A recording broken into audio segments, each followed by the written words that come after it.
All right, I'm getting ready to run a analysis on JASP, and to do that, I'm going to need either a text only or a comma separated values file.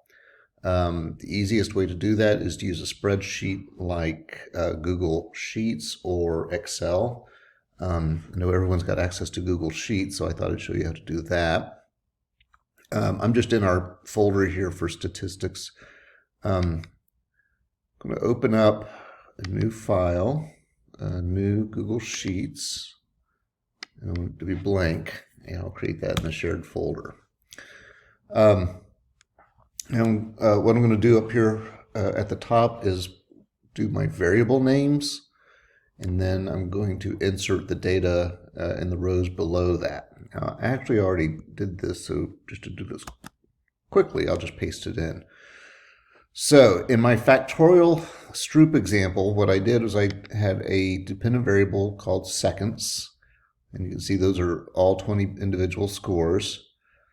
One of my independent variables was called format, so I put that here and dummy coded it so that 0 is the block condition and 1 is the Stroop condition. So you can see I've got half block, half Stroop. And then next to that, I have colors. Colors represents the either simple condition with just blue and red blocks, or the complex condition that had 6 different colors.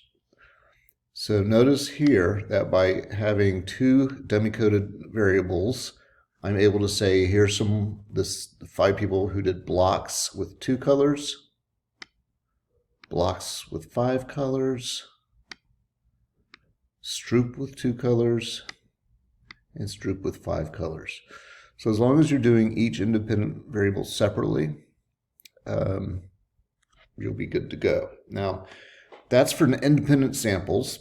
If you do a dependent samples, you set it up a little differently, and I made a note of that in the PowerPoint that I'll show you separately. So let's just work with this for now. I need to name this one. The name I'm going to give it is factorial Stroop. And I'm going to run this from my MacBook. So I'm going to download this. I'm going to call it a comma separated values document. And that just means it's a generic kind of document that a lot of different programs can read. So that's going to be on my desktop now.